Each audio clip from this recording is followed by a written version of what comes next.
Yes, sir, though, right? He's been knighted by the queen. American has been knighted by the Queen. It was groundbreaking. It's the Yep. first one ever. Also, not illegal anymore, I guess. Do you know that it's actually illegal for Americans to be knighted? I did not know that. Yeah. I guess that makes sense. Yeah. They don't have any allegiance or whatever to the Yeah, or British conflict of crown. interest is the big thing. Oh, is it? Oh. Yeah. Huh. So, like, the U.S. government made it illegal, or the British Yeah, it's government? like I'm pretty sure it's a law. Huh. Dang. Yeah. So wonders all that. You could be a Sir SER if George R. R. Martin. Sure, if he was in knights you. charge. All right, let's get this started then.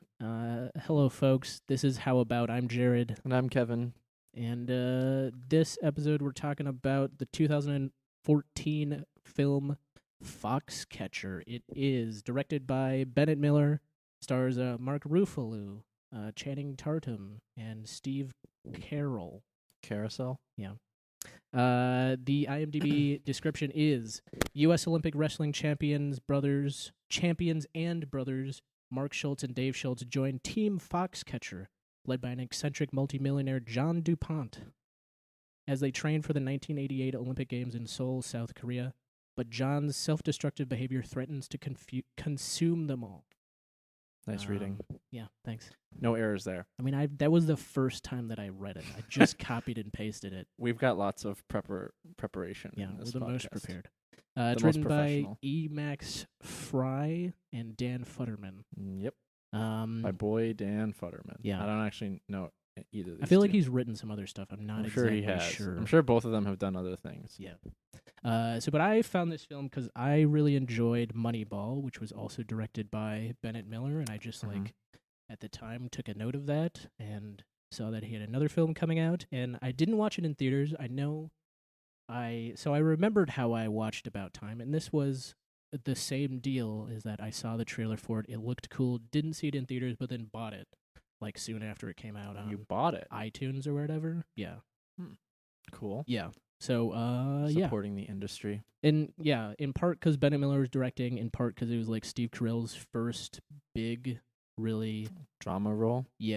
out of The Office, and I was curious because it was getting good buzz, and he got Oscar buzz. He got nominated for an Oscar, didn't win. Yeah.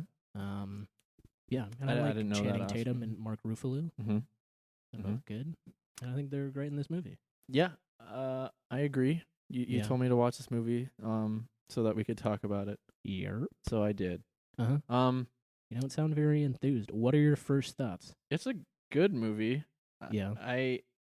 It's a very non-traditional sports movie, I would say. The IMDb synopsis like kind of oversells it. I mean, it's like a sentence long or whatever, but like they're like, "Oh, they're training for the 1988 Olympic Games." Yeah.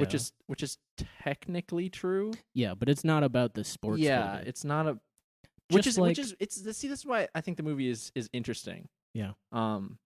And it's interesting in a good way. Is that I don't know anything about wrestling. Yeah. But Neither do I, by the way. okay, yeah, we've got a lot of expertise in this coming into this. But the scenes that they were wrestling, I thought were really well done.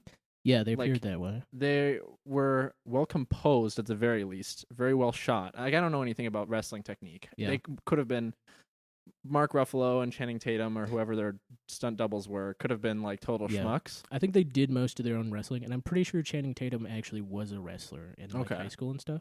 Sure. And that's what I've read, believable. it's pretty accurate right for the most I would part. imagine. And like I don't see how you could do like there's a scene in the beginning where like the first scene of them wrestling, like him and Channing Tatum and Mark Ruffalo are wrestling. Yeah. And it's like pretty much one long shot for a lot of it. Like it's, or at least it's very long cuts. And yeah, it's not like, cut to death of like a regular fight scene in a show that, there's stunt people here and there's somebody else doing this stunt. Right, like a close up of Channing Tatum's face, and then we cut out, and then it's the stunt double. So like it was all the wrestling stuff. I think was really impressive. Yeah.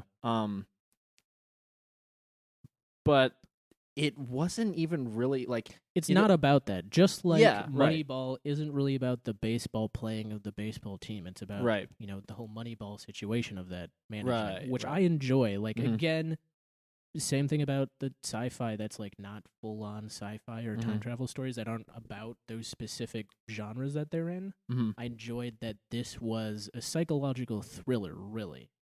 Foxcatcher was. Mm-hmm. Because, like, you just, like, it's kind of a horror story, too, especially if you know what happened. So this is a true story. Right. Yep. And if you know what happens, which I think I did going in, I think I'd read, but it plays like deep dread. At least when I watched it, that's what I felt throughout this movie. Knowing what happens at the end, I was Mhm. just real nervous the whole time. Right.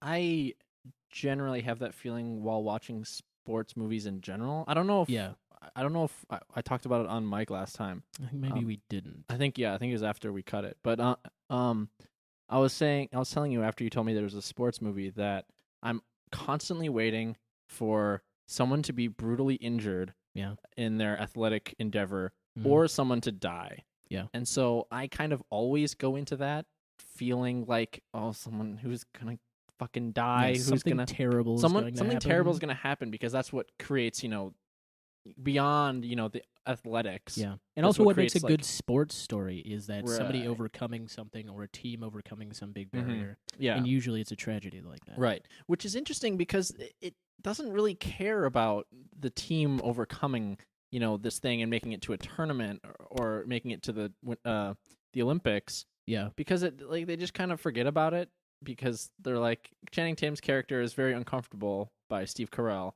Mm-hmm. and he's like, I want to leave now.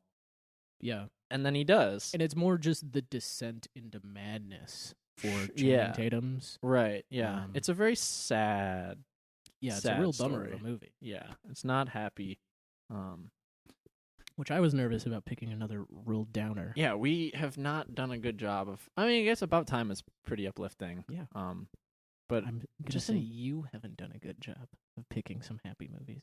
yeah. Well, I've picked 2 movies. Yeah.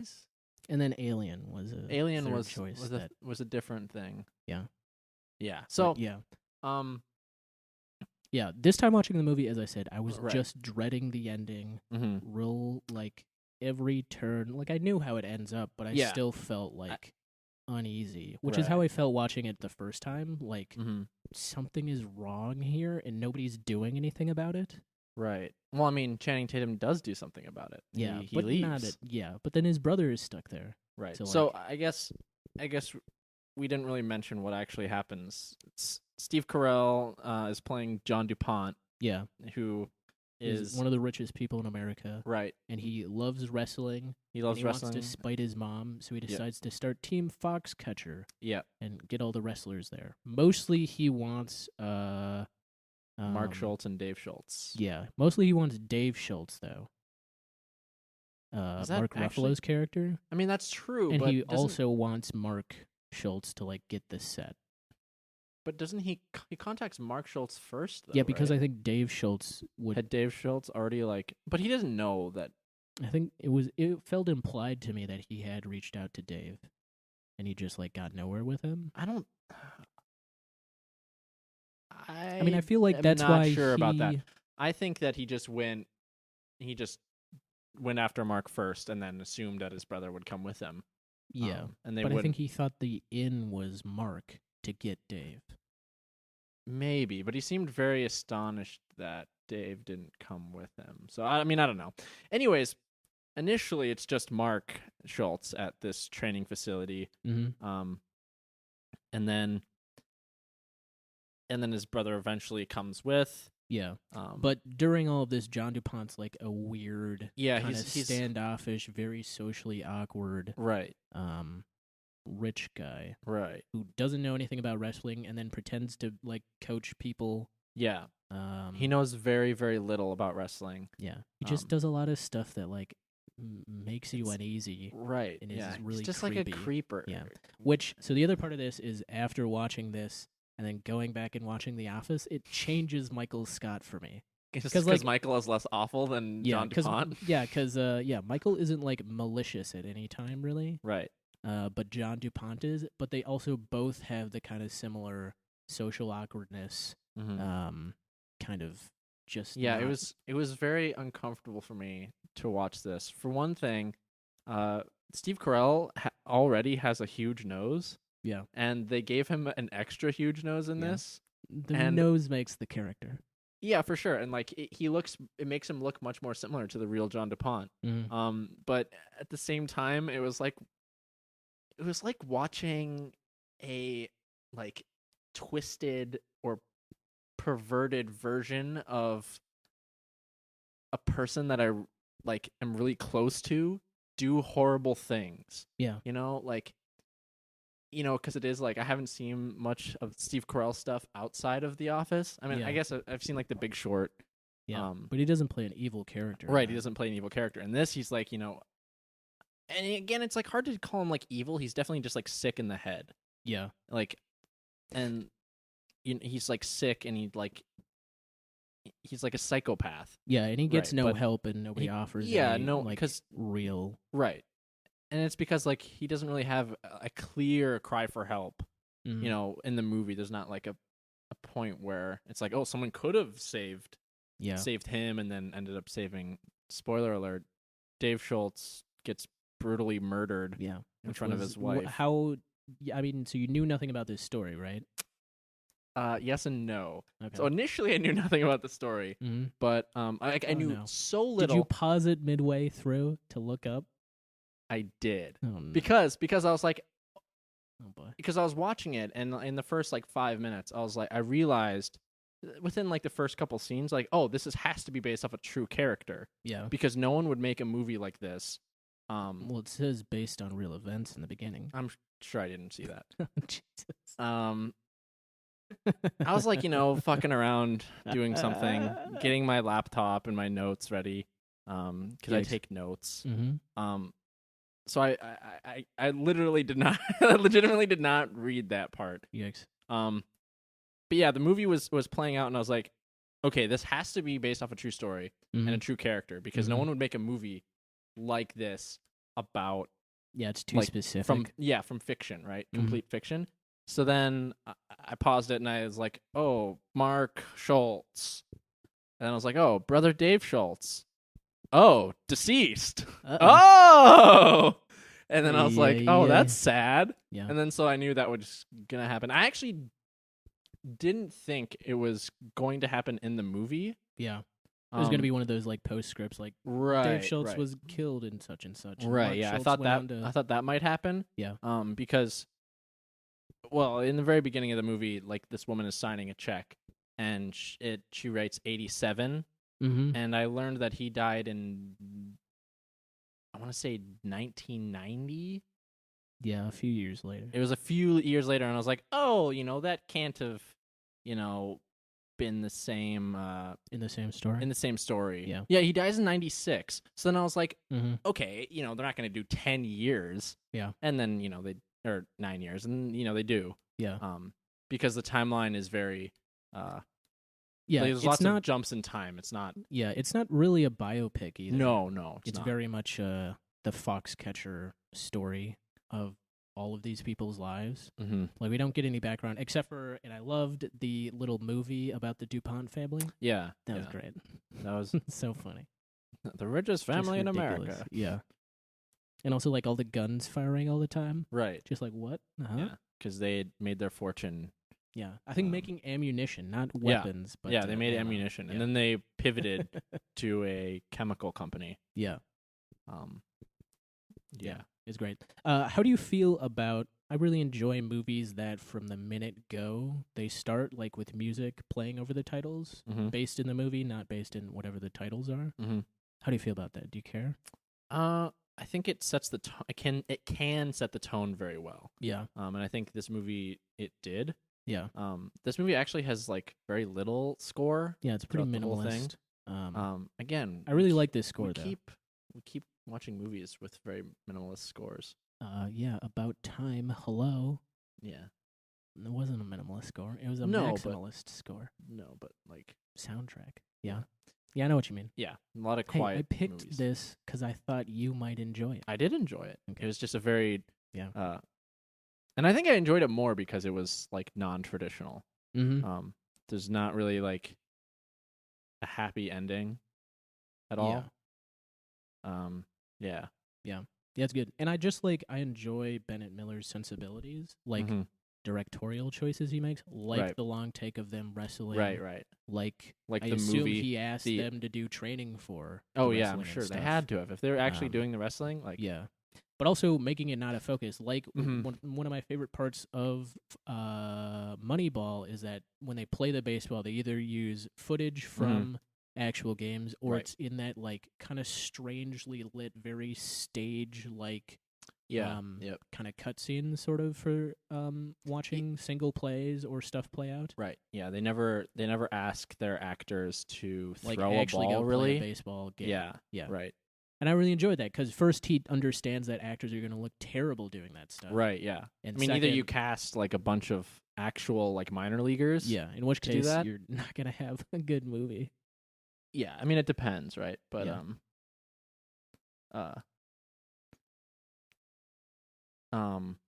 Yeah. Hang on.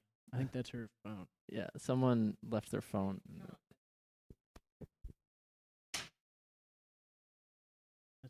That's okay. We can cut all this out.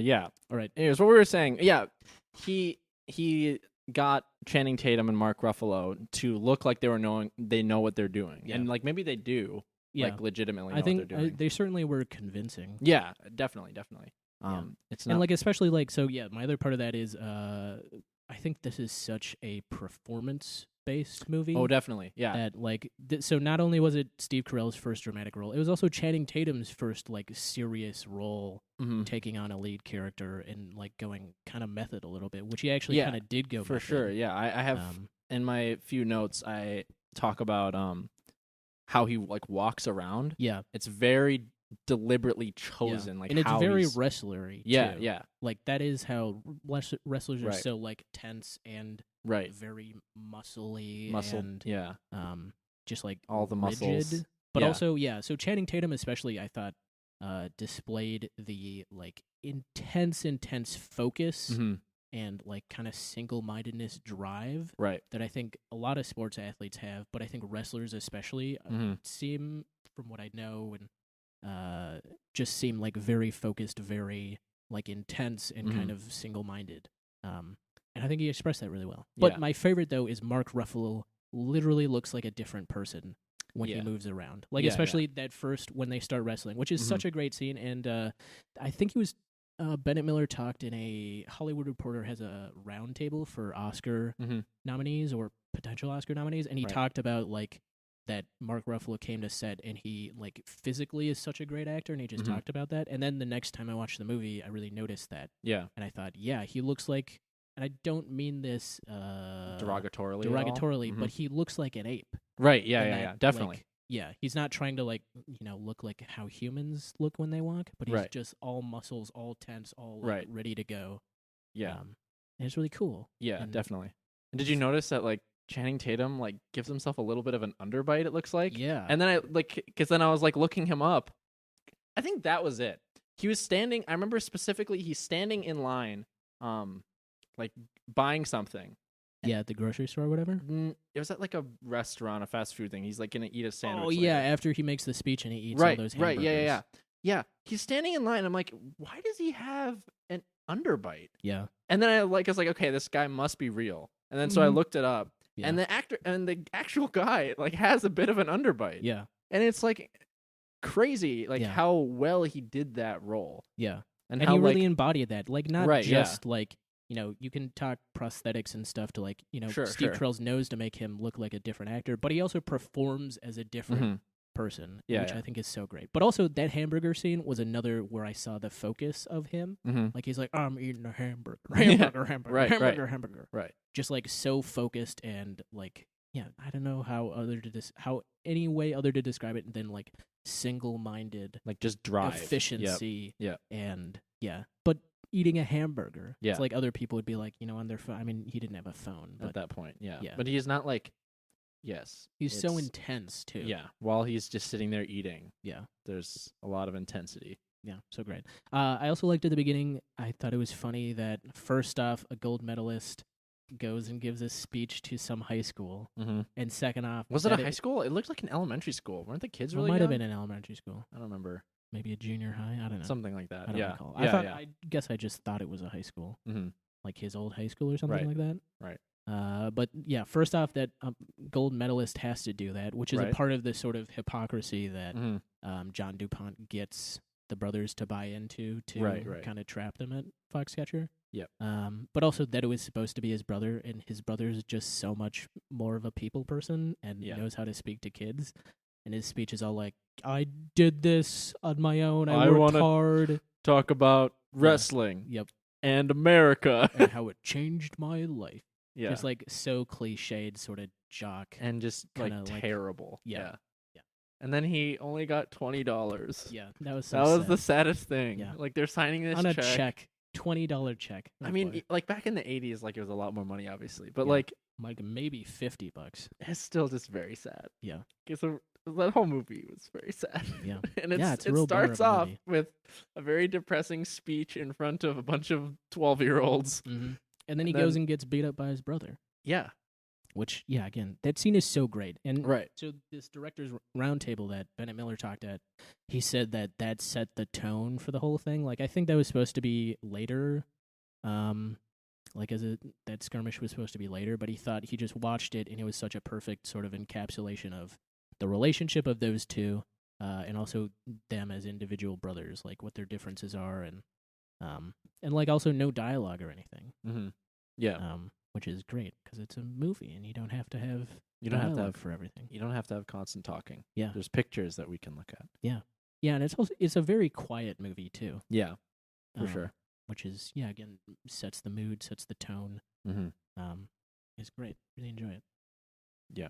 Yeah. So also, one more thing about that scene of the two of them wrestling is so Ruffalo's body acting, but also he right away shows dominance over Mark, that he's very much the smaller, bigger brother, but he's like cleverer and, kind of more training oriented. Right. And Mark is just like kind of not a dumb beast, but is like kind of though. Yeah.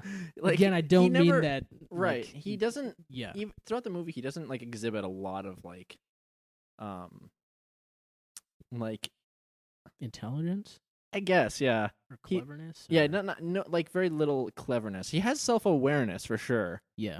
Where he like realizes that But Steve it takes him Carell a is lot like a longer. toxic person. Yeah, it takes him a lot longer. Yeah.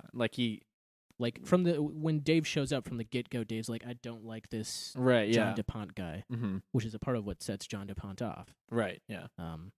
Yeah. Mm-hmm. Yeah. That scene is so good. Like if you watch anything of this movie, just go watch that scene. Yeah, and it's great. I don't know how you can't watch the rest. That is a great scene. Yeah, I mean it's what like kind of brings you into the film. Like, because I'm trying like if you cut out that scene, like, because it has so much like exposition without even saying anything. Yeah, like you get so much from because you both don't characters. see Dave for quite a while after that. I think. Right. Yeah. You don't. Yeah, because he goes. And Dave's not really like a major character. I mean, he's a major character in the movie, but like in terms of like actual screen time, it's a lot more of Channing Tatum. Yeah. Channing Tatum's pretty much our protagonist. Who then fucks off. Yeah, and then is seen in the last scene. He kills his brother, basically. Maybe I don't know. Debatable. Debatably, yeah. I mean, I think they're gonna. I mean, it was John DuPont being a fucking weirdo. Yeah. And like a crazy asshole. Yeah. So, but in terms of the Mark and Dave relationship, I feel like it also exposes what, how John DuPont gets Mark is that Mark is also like very vain. So there's a lot of scenes of him looking in the mirror. Right. And like hitting himself in the face, which is part like a weird wrestler thing, I think. And part him like just being a vain kind of.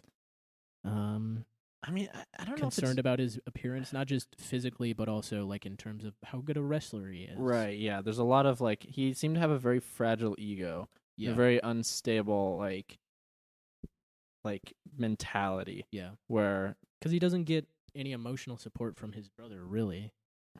Like they have a very workman-like relationship. Yeah. Yeah. Well, he has like no And he doesn't- emotional support that he feels like he can go to. It feels Yeah. like his brother is there for him, like physically and emotionally, I would Yeah. say. But like wrestling wise, for sure. yeah, but you never get the sense that like if it was just mostly because it seemed like Mark Schultz just didn't talk all that much. Yeah. Like if he wanted to talk more, I don't think like he would have been pushed away by his brother. But I feel like that's the sibling thing, is that one sibling is always talking anyways. So the other sibling's like, why do I? Right. I'm not going to be the talky one. Right. Yeah. I also like when they hug at the end of, I think it's when Mark comes to talk to Dave about going to Foxcatcher, when they hug, Mark somehow becomes smaller than Dave. Dave has his head above Mark in that hug, which I just thought was another emblematic thing of, like, he's being sort of submissive to the bigger brother, which is just great. And then, again, another great visual storytelling little clue. Yeah, there's lots of scenes in this movie where it like is telling you something about any of the characters without them saying anything. Which is a great moment. Yeah. It's good to watch. Lots of great moments. Yeah. It's great to watch that happen. Opposed to needing dialogue to explain it all. Yeah. What did you think of Steve Carell's like voice? He's like putting on this strange accent. Yeah. And I'm sure it sounds like the real John DuPont, at least slightly. Yeah. But I found like it was a good accent, and it was like very interesting to listen to.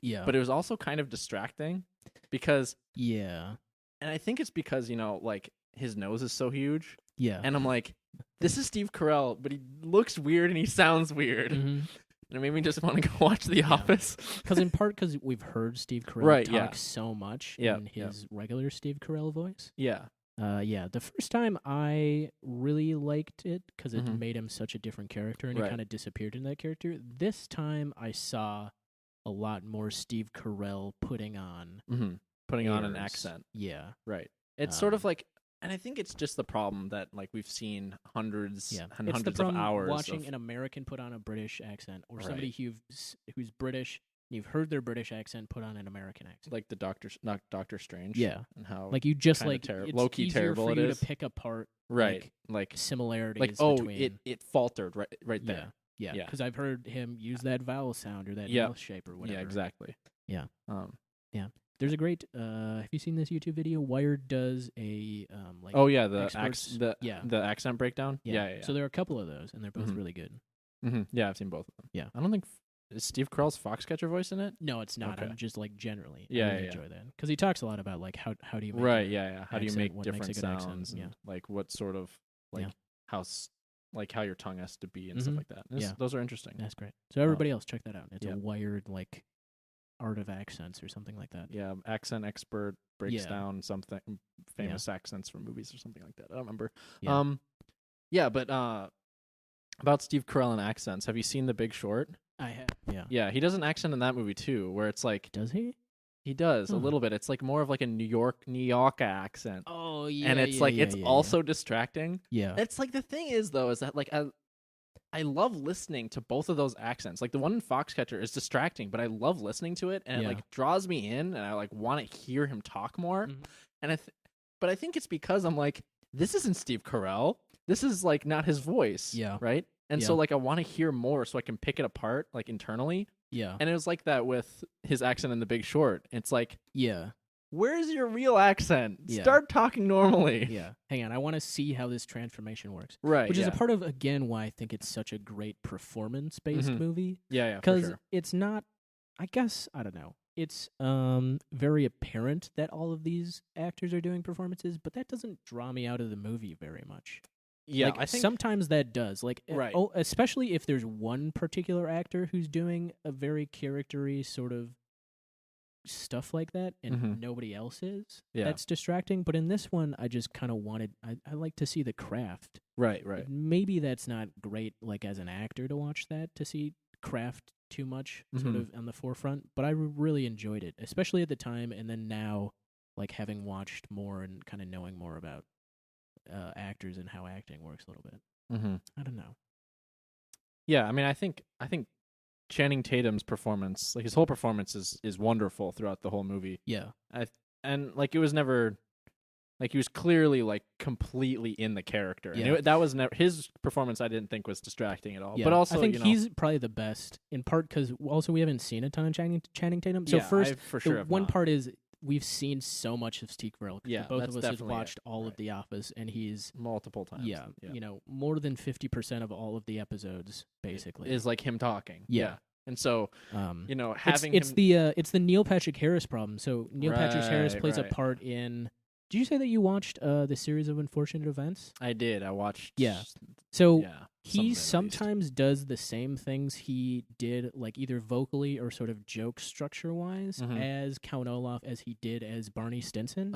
And I just like every time distracting. I'm like, you've done this is your trick, right. man, and you're not changing it for this character, which is like. I'm not like gonna subtract points from his random score that I'm also not giving him. Right. But it's like weird to see sort of people's idiosyncrasies that are just like actually intrinsically theirs as opposed to a full character's. And I think Steve Carell is better at that. Like there wasn't a ton of overlap between Michael Scott and this character as opposed to the sort of like social awkward kind of vacant emotional understanding. But it was a very different approach to that character. Yeah, the characters are very, very, very different. Yeah, so. And also, that scene where Channing Tatum smashes the. I don't know if it's a mirror or if it's a picture. Okay, it's a mirror, so he smashes that mirror. He actually did that in character. Like he just got so intense into beating himself up, and he accidentally smashed that mirror, like just because he got so into it. Yeah, he said this movie kind of really messed him up. Yeah, no, Yeah. I read like a blurb where it's like this. He was talking about how it was like the toughest role he's ever taken on, which is I mean, I don't want him to like hurt himself. I don't want him to. But see, like the thing is that like I buy that line because like you hear that line a lot from actors. Like this is the most difficult role I've ever experienced. I think like the one I come up with immediately is Leo DiCaprio in The Revenant. Oh yeah. And, like, this role seemed, in Foxcatcher, Channing Tatum's role seemed so much more difficult and, like, exhausting and, like, intense than Leo's in The Revenant. Yeah. I haven't seen The Revenant, but... You haven't seen The Revenant? Yeah. I've been meaning to. It's one of those movies I don't like it, so I'm not going to have you watch it for this. Yeah. It's one of those movies that I'm intimidated to watch. Like, sure. Either people have said it's really good or they don't care for it. And it's like, everybody's like, Leo's great and all this stuff. And I liked Birdman, but yeah, I just haven't checked it out yet. Yeah, yeah. But I like this type of acting. That's right. It's not. See, the thing is about this is that I didn't pretentious. I guess. Yeah. I didn't think that like Channing Tatum, like, was like acting. You know, like it's not like I'm acting as a man who's super intense. Yeah, he just is super intense. And he doesn't get hung up on like, hey guys, look at me do this really great acting, which sometimes actors do, but then sometimes those actors are great at it. Like, I feel like the prime example is whoever played Catwoman in the Chris Nolan. Oh my God, Anne Hathaway. Anne Hathaway is the classic like actor. Yeah. Who's like very concerned with I changed my voice and I did all this stuff and like is so kind of superficial about stuff, but she is a legitimately good actor, but just gets very wrapped up in the whole endeavor. And I feel like Channing Tatum kind of shed that and was just like, yeah, I'm going to kind of go deep into this character and I'm not going to be like concerned about the minutia, but I'm going to work on the minutia. And then it's that whole thing of like, I mean, when you play baseball, it's like, you know, don't aim where you're throwing, just throw the ball. Throw it. Yeah.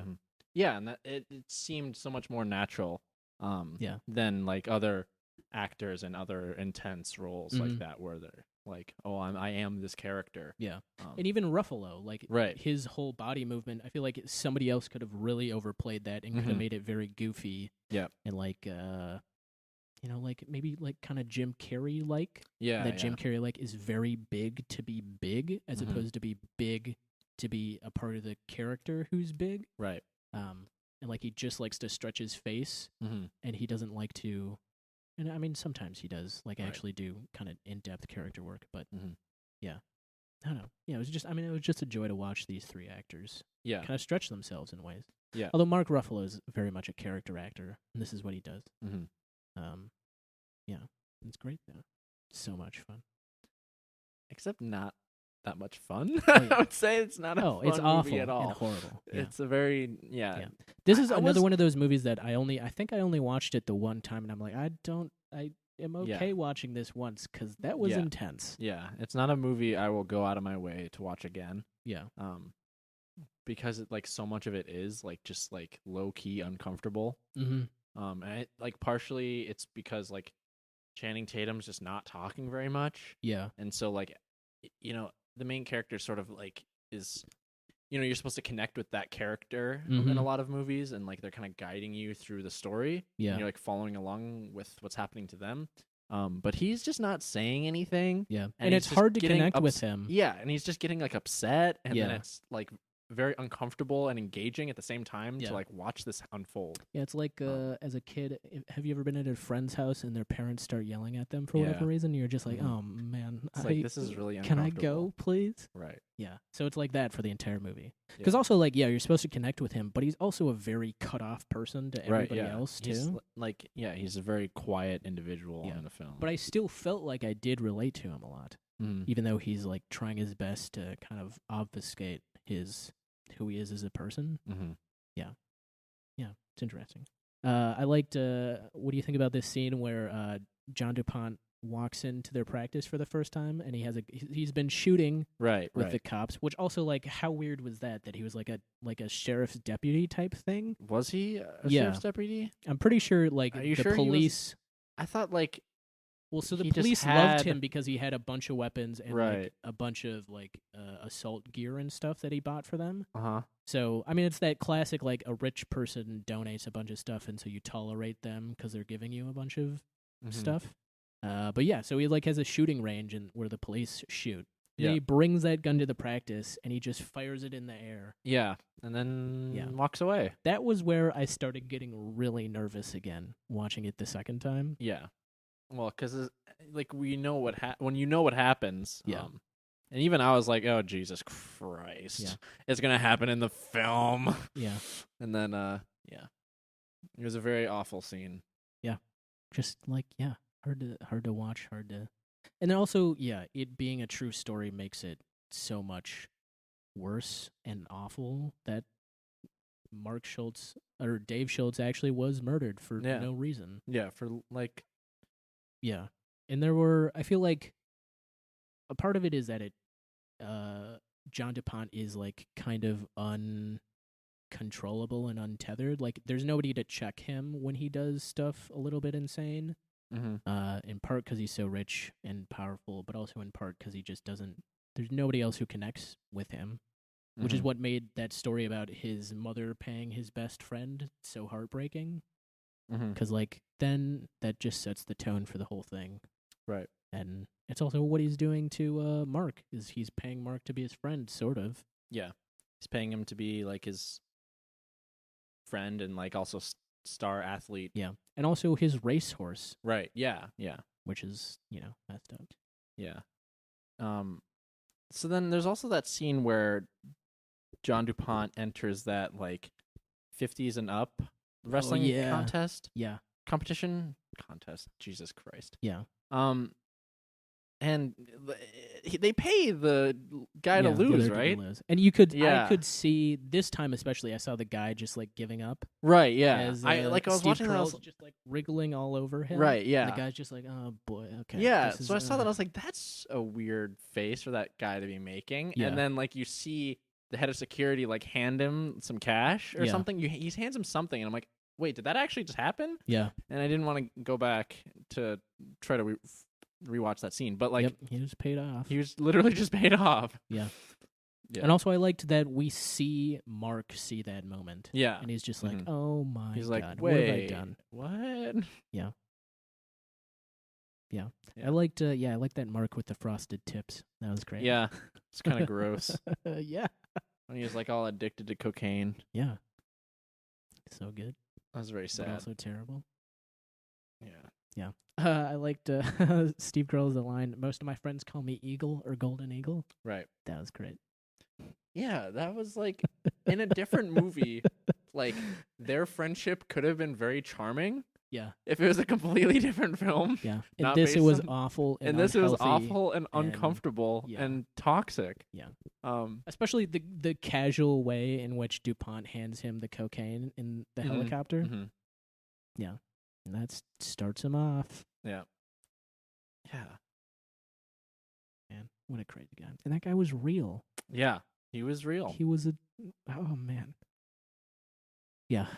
It's real And sad. then he died in prison. Yep. Because Well, I mean, he was old. he was only 72. I mean, that's pretty.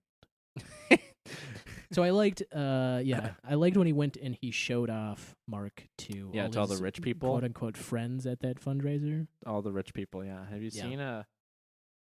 seen an Olympic gold medalist before? Well, this is him. This This is big him. guy. Look He's how big he mine. I is. own him. I mean, I'm friends with him. Yeah. Let's see. Where else? Oh yeah, I like DuPont's interactions with his mother were great. Those Yeah. were very sad. Yeah. And very very telling. Vanessa Redgrave, by the way, Mm-hmm. plays her. Which I didn't realize until I looked up the cast. Hmm. She's great. Yeah, those interactions are real sad though.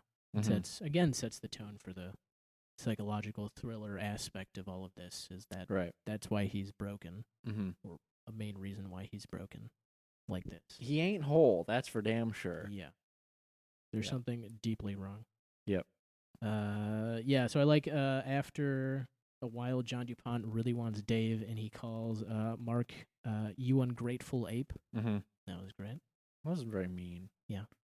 Made me sad. Yeah, and great. I mean, just like Right. horribly Right. awful. It was a and again, like, it was just so sad and uncomfortable. yeah, And also, like, engaging, which I think is like the worst / best part. yeah, It's like all this like uncomfortable and toxic things are happening, and the Yeah. whole time you're like, I need to keep watching. yeah. It keeps drawing you in. Yeah. Because it's never it makes you uneasy, but it's not off-putting. Yeah. Exactly. Yeah. Like you're still rooting for Mark to Yeah. escape this relationship Right.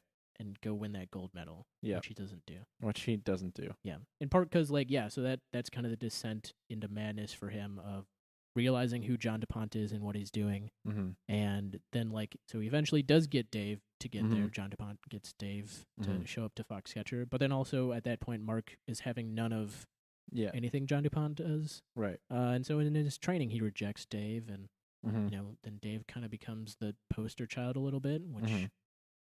is because we know who John DuPont is, and Dave knows a little bit too, which Mhm. is kind of why Dave is much more cautious with him. Mm-hmm. But it's still like upsetting to see relationships form and stuff like that.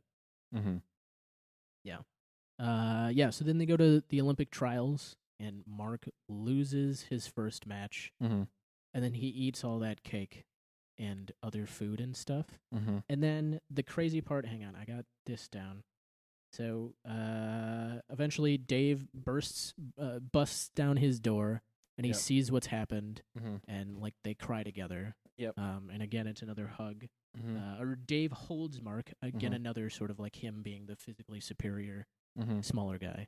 And then he has, this is insane, 90 minutes to lose 12 pounds. Yep. And he does it. Yep. Wrestling is a terrible sport. Yeah, it's horrible. Basically, after purging all of the food that he consumed, Yep. they're like, all right, get into a bunch of sweat clothes Yep. and then get on this bike. Yep, and And he has then- he does that thing where he tapes around Yeah. the cuffs of his sweatsuit, Mhm. and I think also the legs of his sweatsuit, just to Mhm. like make it an oven in there. Yep. And then he like pulls the drawstrings on Yep. his hood, Yeah, and then he just bikes And he as hard just as he can. bikes, Oh man, it's terrible. yeah, it was the worst. But then, And then he makes the weight, and he He like makes does the like a weight. little triumphant sort of Yep. thing when he makes the weight. yeah. And again, like that scene, like could have been uplifting. Yeah, but it this just would have been isn't. the Titans Right, sort of yeah. coming back from losing their star player. And they're Right. like, we're going to go win We're this. gonna win this now. But for, instead for it's like whatever his name was. in a that movie. triumphant, untriumphant thing. Right. Because it's like, yeah, he made the weight and he made the team, but also at what cost, man? Right. Yeah. Like, he's just getting further into this Yeah. ditch that they've dug. Mm-hmm. Yeah. Yep. Yeah. Let's see. Yeah, so again, Mark makes the team. Oh, yeah, John DuPont leaves at this point because his mom dies. Yep. And Dave is like, because also Dave has a confrontation, which I really like the directing of this, that they don't. They don't. There are a couple of show scenes, yeah, where they don't have the real dialogue, and it's all from Mark's perspective, watching the two of them meet. Right. Just down the hallway as he's trying to lose all this weight. And John DuPont is obviously kind of miffed that he can't talk to Mark. Right. And that's kind of the beginning of the real conflict, sort of. Or the escalation of the conflict between. Yeah, definitely the escalation part. Yeah. Point. Yeah, but again, well directed in that. Yeah, definitely. We don't need to hear them argue. Yeah. Like, and that would have been we know what Mark is, or what Dave is. Mark Ruffalo / David Schultz. Oh yeah, I didn't even think about that. We know what he's saying. Yeah. To Steve Carell. / John DuPont. Yeah. But we don't need to hear that. We don't need in to a different movie, hear. That would have been like the big climactic sort of monologue that Mark Ruffalo would have. Yeah, this like a fun like rant. Yeah. But no, if Sorkin was writing this, Sorkin would have been like, oh boy, he would have jizzed all over that scene. Yeah. Oh yeah, there's so much good writing. Yeah. But then John DuPont doesn't let that deter him. He invests more in the wrestling. Yeah. Which is just like, we're just getting deeper in it, guys. Yeah. This ain't great. Dave becomes more nervous, but becomes more tied to the Foxcatcher program, and like he brings his whole family in, and at this point, I am deeply unnerved and upset. Right. Because I just know what's going to happen. Yeah. And it's, oh man. So, Yep. Yeah, and then they have that sit down with, I don't know if he's like a lawyer or something for John DuPont, but that guy who initially... Yeah, he's like a lawyer or / like a money manager, I assume. Yeah. So they talk about that John DuPont still wants to be the sort of man behind the man. He wants to be in Mark's corner. Mark's corner, at the Olympics. At the Olympics, Yeah. yep. Which is then when they get to the Olympics, all he does is he does that like fanning He does the fanning thing. That's important though, man. Yeah, the towel. Yeah, I mean, sure, but that's all he does. Yeah. Yeah. Which again, widening that rift between Dave and John DuPont. Right. Yeah, he doesn't get to. John DuPont doesn't get to do any of the pep talking. Yeah. He's just the fanboy. Not that he would have been good at it. No, he would have been terrible. Yeah. Do you think that he thinks could actually be a good wrestling coach? Of course. Okay. He pays for this whole big documentary about the Foxcatcher team. Yeah. And like they're like, talk about how great John DuPont is. Yeah. And that's pretty much what the that was a great scene. That scene where Dave is struggling to say what the documentary director wants him to say, which must be based on some footage. Because I think they actually made that documentary. Yeah. I think it was released. I don't know. So there's also a documentary called Team Foxcatcher that Netflix did about the same story.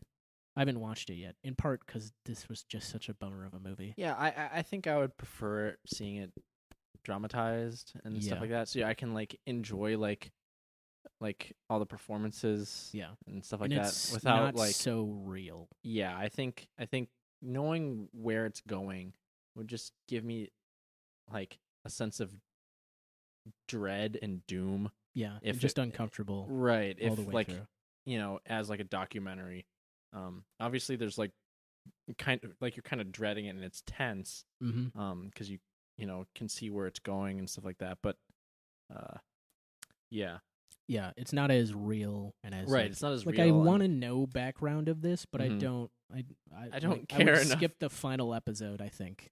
Or you could just read the Wikipedia. Yeah, which is what I did. Yeah, which what I did. protects me from the realism, the real horror. the real horror. I and do, yeah. So on Wikipedia, they have categories and stuff, Mhm. and it's a real bummer when a person's category is death. stuff. Yeah, Uh, when they died at age 36. Yep.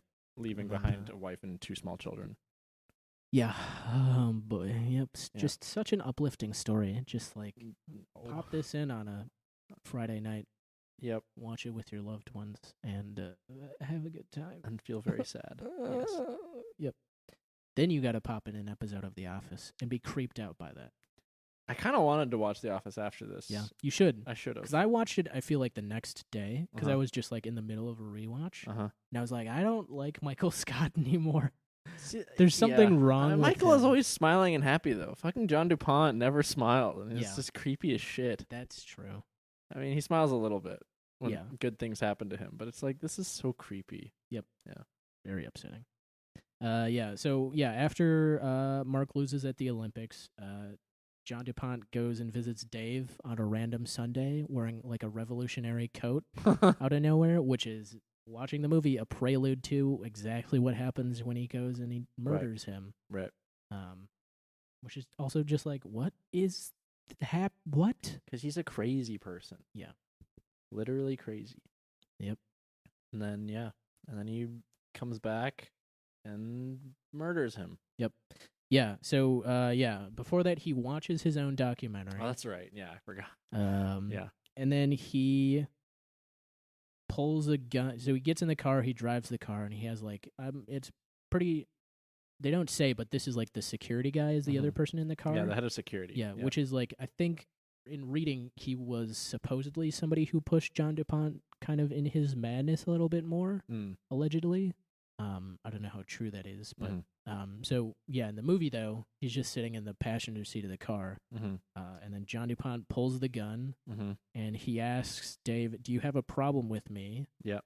And then he just shoots him 3 times, and the guy like gets out of the car. Yeah, the security like, hides guard behind it, does nothing, doesn't try to stop him from shooting. Like, I think in part because everybody there doesn't believe that he's actually going to do anything. right, yeah. Which is part of what makes it so scary and so Right. like abrupt and horrible Mm-hmm. is his, because also John DuPont is he's not very vacant. He's Right. not like, He doesn't have a lot of like passion. yeah, Right? Like a and lot he's- of yeah, you know, he's a not- lot of energy. He's not a yeah. high energy individual. and he wasn't like insulted by Dave somehow that day, and he like was Right. like, oh man, I'm steaming mad, I'm gonna Right, go he get my weapon and kill him. He just Just like out just on a random day, Yeah. he's like, yep, today's a good day to go murder somebody. yeah.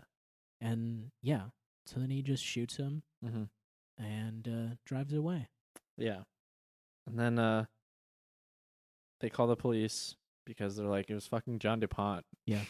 And then the police show up. Yep. And then there's that scene where he's like running in those tunnels. Or like Oh yeah, he's like trying to escape the police or something. kind of. So like the real story is that he was holed up in his house for like Oh, a week okay. or something like that, and Okay. he just basically negotiated with the police to Mhm. say like terms of the deal or whatever. Sure. And they eventually like he walks out of his house and they capture him. Mm-hmm.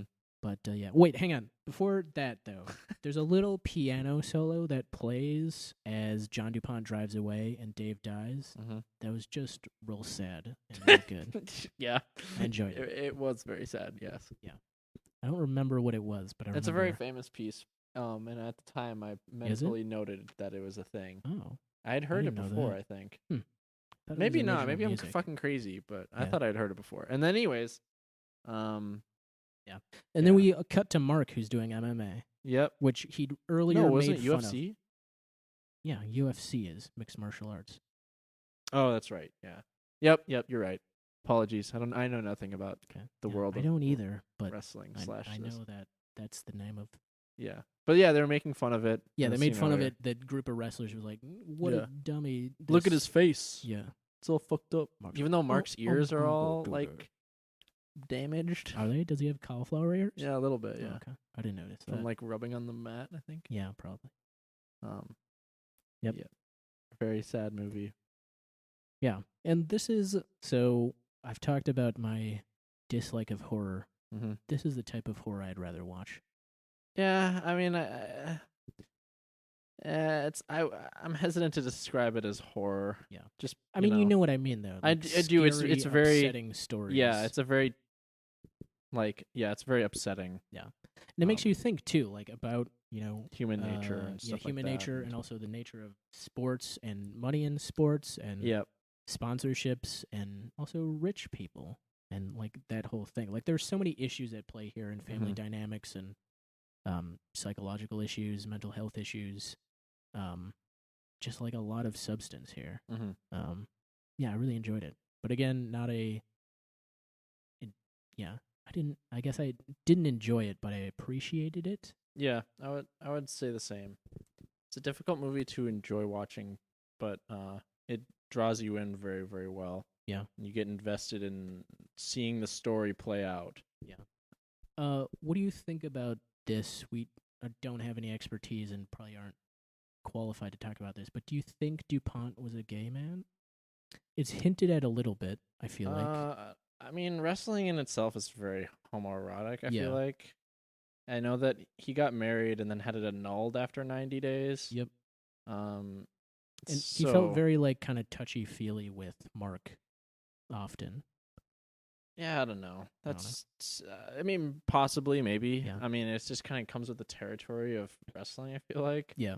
Yeah, I don't think you are into wrestling without being like into touching other men that closely. Yeah. Not that there's a problem with that. Just I don't see how you You certainly have to be comfortable right, with that. Yeah, you're wearing like a very small bit of clothing. Yeah. Yeah, I don't know. I just picked up on some overtones this time around. Yeah, possibly. I don't know. I didn't notice anything, but yeah, okay. I wasn't looking for it. Yeah, but also just like his selection of wrestling as the sport. Definitely. He could have backed anything. He was a very rich dude. Could have funded any sport. Yeah, but he liked wrestling. Yep. Yeah. Let's see. Yeah, we talked about Tatum and Ruffalo as the physicality. Let's see. Yeah, I'm out of notes, by the way. Okay. Yeah. Most of mine are just about how weird Steve Carell's nose looks. Yeah, it looks very weird. Also, they do something with his eyebrows, I feel like, too. Yeah, they definitely like shaved them or something. And also like kind of made him have kind of a what is that called? Like when your brow is really protruded or something? Yeah, I don't know. They did a lot They of changed stuff. the shape of his face. They definitely changed the shape of his face. It looks like he has like stuff in his cheeks a little bit. I think he does, yeah. I'm pretty sure he put like some cotton balls up. Right. His mouth. Yeah. It's very strange. Yeah. Right. Yep. Anyways, final thoughts / score?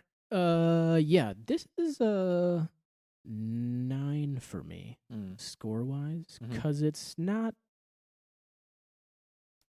like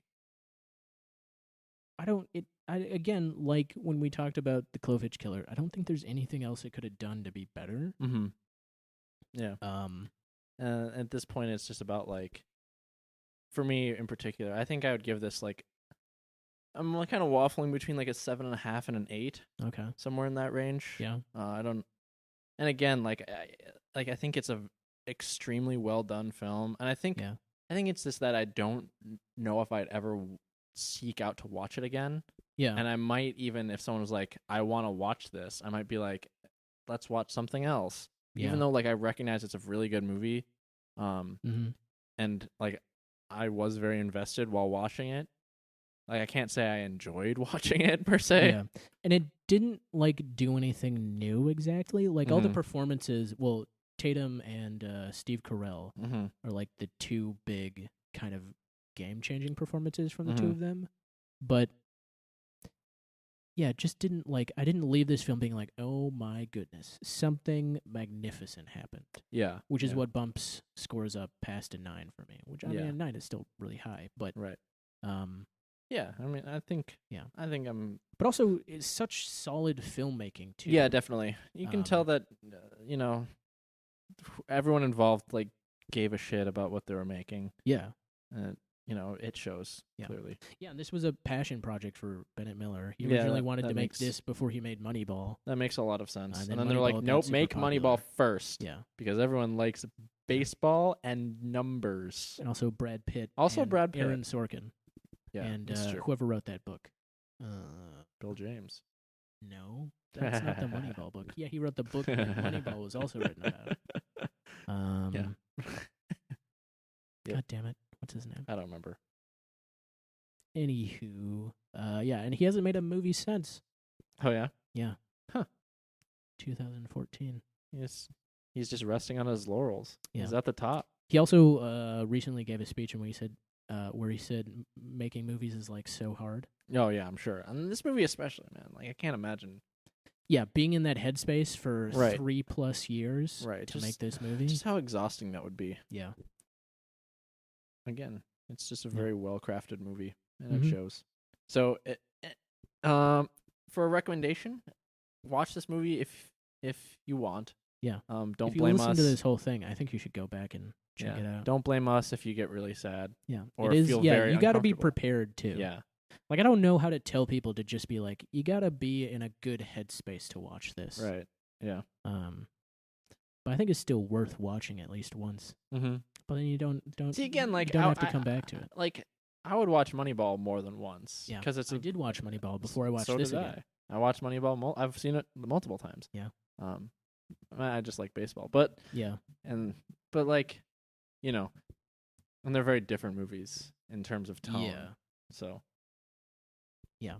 This is a very true crime show. Yep. As opposed to a murder of the week, Mrs. Marple or whatever. Yeah. This is True Detective to Mrs. Marple. Miss Marple. I'm gonna stick with that comparison. Keep it up. It's perfect. It's great. Wonderful analogy, Jared. All right.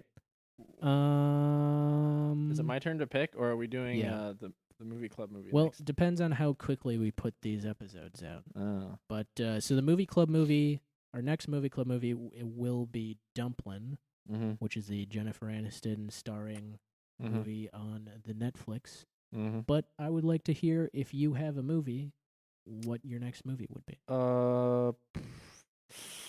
Have you seen I Don't Feel at Home in This World Anymore? I have not, no. That's a Netflix movie. Yeah. That I think was very fun. Yeah, stars Frodo Baggins. Yeah, Elijah Wood. But he's not, I mean, I don't remember who the woman is. But we'll say we'll do that one. Okay. Is that a fun one? Sort of. Okay. It's not like, I mean, it's hard to say. There are parts of it that are very funny. It's sort of like a Coen Brothers film. Yeah. I would say, where parts of it are very funny and then parts of it are very dark. Yeah. Yeah. Okay. But yeah, I mean, the title, like, it's, it's very negative. Yeah. Let's watch that.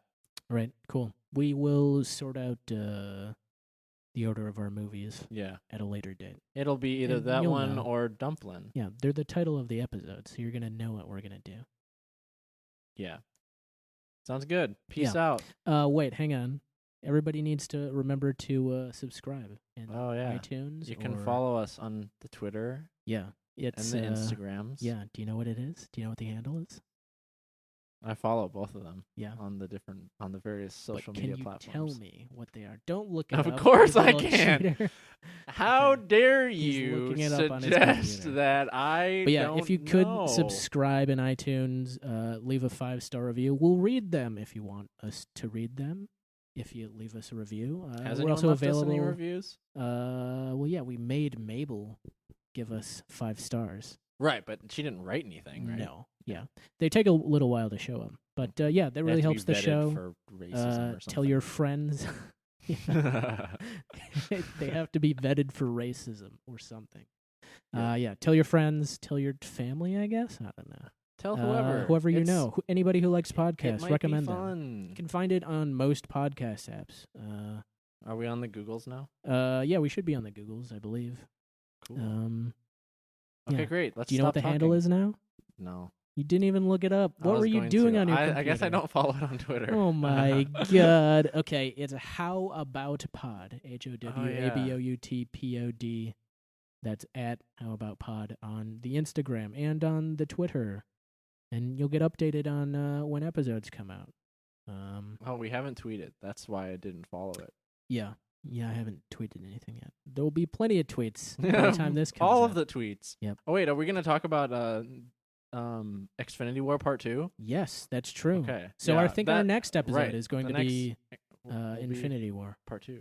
It actually may jump some of these episodes here because we Yeah. want to talk about it in relatively like time sensitive. Sure. We can do it Saturday after we watch the movie, and Sweet. then have all sorts of great We'll insight. have thoughts and takes, and yeah, it'll be great. Okay, great. I'm done talking. Bye. Sweet. See you guys later. Bye.